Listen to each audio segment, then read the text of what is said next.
सलाम, नमस्ते, सत श्री अकाल। मैं हूं रज़ा और आप देख रहे हैं रज़ाग्राफी।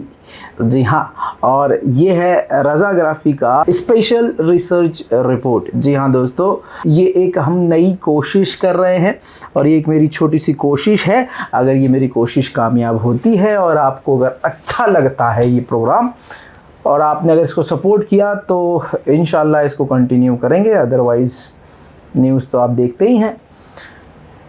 भारत में कुछ ऐसी चीज़ें हो रही हैं जिसकी वजह से काफ़ी ज़्यादा दिमाग में मस्जिद इस्लाम मुसलमान ये चीज़ें आती रह रही हैं और लगातार जिस तरह से मस्जिदों को निशाना बनाया जा रहा है, सवाल खड़े किए जा रहे हैं मुसलमानों की यहाँ पर जो वास्तविकता है और मस्जिद पर जो सवाल किए जा रहे हैं, हर मस्जिद को निशाना बनाया जा रहा है।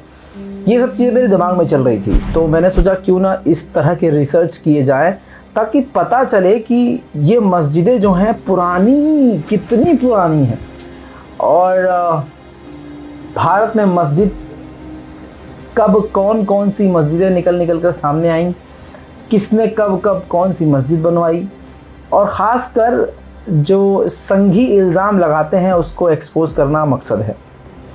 दोस्तों, इसमें सबसे पहली जो चीज़ निकल कर सामने आई है, जो मैं आपको शुरू में ही अपने दोस्तों को, अपने छोटे भाइयों को और आप सभी को बताना चाहता हूँ। आप बेफिक्र रहिए, अगर आप ये वीडियो देख रहे हैं तो आपका टाइम वेस्ट नहीं हो रहा है। आप रज़ाग्राफी से और मुझसे कुछ सीख के यहाँ से जाएंगे। फ़र्क नहीं पड़ता कितने लोग देख रहे हैं, फ़र्क नहीं पड़ता कितने लोग इसको शेयर कर रहे हैं नहीं कर रहे हैं। मेरा एक ईमान है, मेरा एक धर्म है और एक सच्चा भारतीय होने के नाते, एक सच्चा मुसलमान होने के नाते फैक्ट्स आपके सामने रखना ज़रूरी है। कुछ चीज़ें सीखी हैं और कुछ रिसर्च करी हैं, वो आपके सामने रखूँगा। सबसे पहले आपके सामने एक बात बताता हूँ। हिंदुस्तान में आपको पता है पहली मस्जिद कहाँ है? हिंदुस्तान की सबसे पुरानी और भारत में बनी पहली मस्जिद कहाँ है? नहीं पता ना? केरल में है। जी हाँ, मस्जिद का नाम है चेरामन। केरल के कोंडगलूर तालुक इलाके में ये गांव है जहां पर ये मस्जिद मौजूद है। ये मस्जिद 1000 साल से ज़्यादा पुरानी है और मज़े की बात ये है कि ये मस्जिद आज भी अल्हम्दुलिल्लाह उस जगह पर मौजूद है। भारत की इसे पहली मस्जिद जाना जाता है, जो कि हकीकत में ये भारत की पहली मस्जिद है। दूसरी, ये दुनिया की दूसरी जुमा मस्जिद है। जी हाँ, अब आपको बता दूं कि भारत की ये पहली मस्जिद बनाने वाले कौन थे? केरल के राजा चेरामन। जी हाँ, पूरा नाम है चेरामन पेरुमल। इन्होंने मस्जिद बनवाई 1000 साल पहले, जब हज़रत मोहम्मद सल्लल्लाहु अलैहि वसल्लम इस दुनिया में मौजूद थे, अभी वो ज़िंदा थे। उस वक्त का ये वाक़या है कि जो केरल के राजा थे उस वक्त के, चेरामन पेरुमल, वो अपने महल, केरल में मौजूद अपने महल में बैठे हुए थे और रात को आसमान की तरफ चांद को देख रहे थे। अचानक उन्होंने देखा कि चांद के 2 टुकड़े हुए और वो देखते रह गए। फिर उन्होंने देखा कि चांद के वो 2 टुकड़े जो हुए थे वो वापस जुड़ गए, जिसको देखने के बाद वो काफ़ी हैरान और परेशान हुए। वो वाक़या उनके दिमाग में घुस गया। इमरजेंसी में उन्होंने मीटिंग बुलाई। जितने पंडित थे और जितने उस वक्त जादूगरी बड़ा चलती थी, तारों के जानकार हुआ करते थे, उन सभी को बुलाया और ये वाक़या उनसे बताया। कोई भी सही बात बता नहीं पाया। चेरामन पेरुमल इस वाक़ये को लेकर काफ़ी परेशान रहने लगे। वो सोचने लगे, रिसर्च करने लगे और यही जानने की चाहत उन्हें कुरान करीम तक ले आई, जिस कुरान पाक में सितारों का ज़मीन पर उतरना और चांद के 2 टुकड़े होकर एक होने का जिक्र मौजूद है।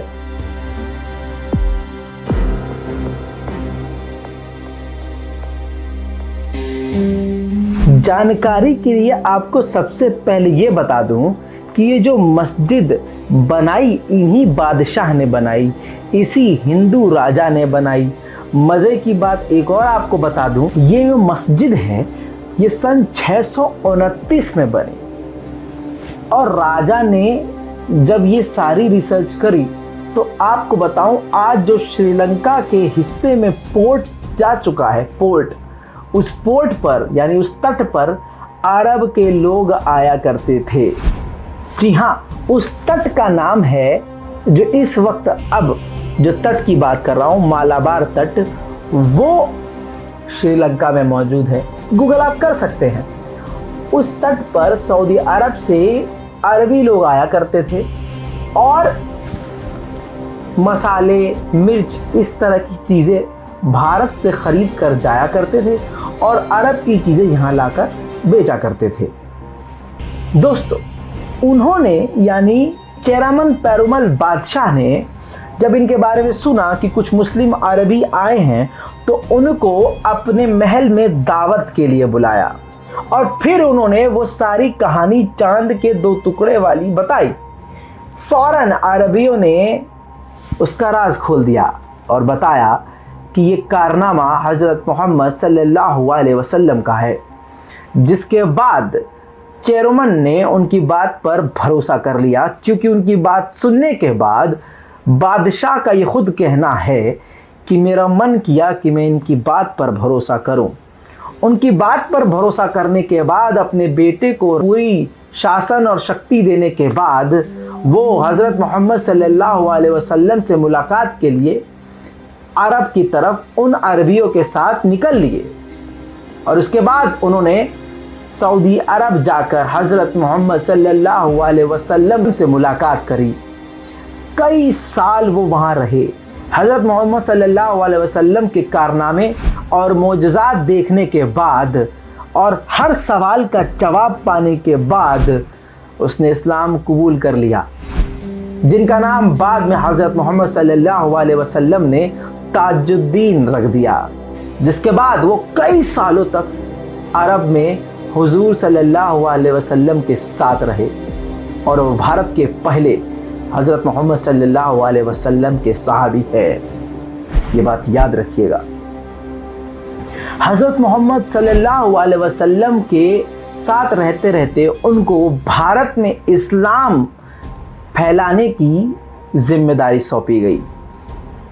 जिसके बाद वो बादशाह जो अब ताजुद्दीन हो चुके हैं, नाम उनका ताजुद्दीन हो चुका है, जो इस्लाम कबूल कर चुके, वो भारत के लिए मालाबार तट के लिए रवाना हुए अपने साथियों के साथ, जिसमें हुजूर पाक सल्लल्लाहु अलैहि वसल्लम के और भी सहाबी मौजूद थे, जिनमें मलिक इब्ने दीनार जिनका नाम है, ये हुजूर पाक सल्लल्लाहु अलैहि वसल्लम की तरफ से बादशाह के साथ, ताजुद्दीन के साथ भारत आ रहे थे। रास्ते में ओमान में उनकी तबीयत ख़राब हो गई।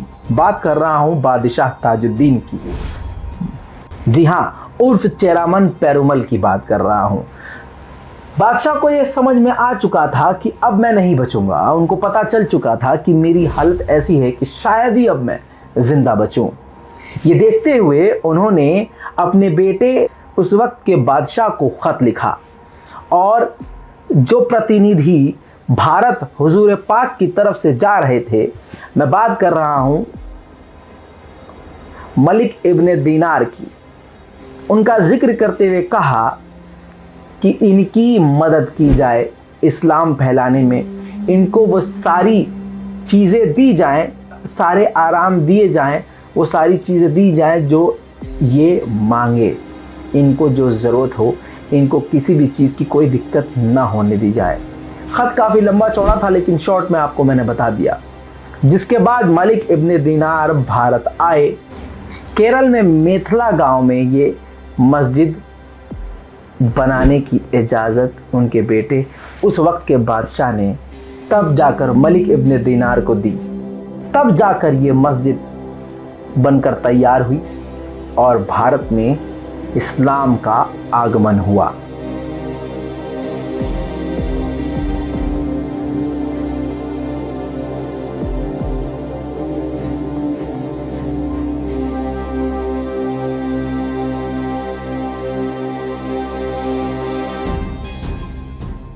दोस्तों, ताजुद्दीन यानी वो हिंदू बादशाह जो भारत नहीं आ पाए, वो ताजुद्दीन हो गए थे, इस्लाम कबूल कर लिए थे, वो भारत नहीं आ पाए। ओमान में सलाला की एक जगह पर उनकी आज भी खुले आसमान के नीचे कब्र, वो मकबरा, वो टॉम मौजूद है।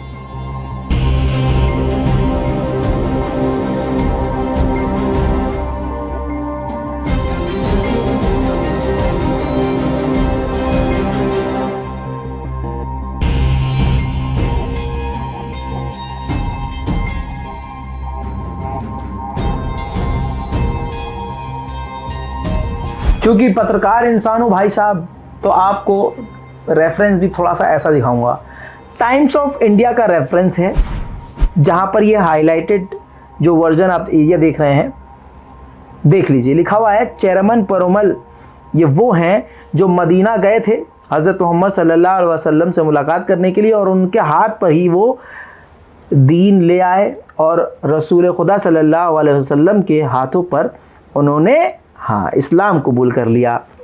और ये जो मस्जिद है, और ये मस्जिद बनाई उन्हीं के द्वारा बनाई गई, मलिक बिन दीनार, जिनको भारत भेजा गया इस्लाम फैलाने के लिए, और उन्हीं को इजाज़त दी गई इनके ख़त की वजह से, ताजुद्दीन के ख़त की वजह से। यानी मैं बात कर रहा हूँ चेरमन पेरुमल की, उनके ख़त की वजह से इजाज़त दी गई कि आप मस्जिद बनाइए। अब यहाँ पर आपको बता दूँ, संगी आएंगे कुत्ते, कहेंगे कि ये मंदिर को तोड़ के, नहीं, उस हिंदू बादशाह ने भी, उस वक्त के हिंदू बादशाह ने भी अलग जगह दी थी मस्जिद बनाने की। हिंदुस्तान में इस्लाम और मस्जिद का जो इतिहास है बहुत पुराना और बहुत गहरा है। खैर, आपको ये छोटी सी रिसर्च कैसी लगी प्लीज़ कमेंट में ज़रूर बताइएगा। इस रिपोर्ट को, इस वीडियो को शेयर ज़रूर कीजिएगा।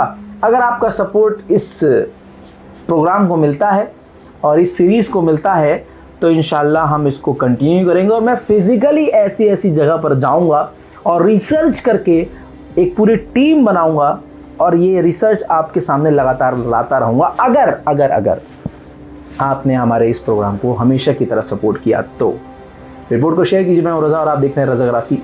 जय हिंद।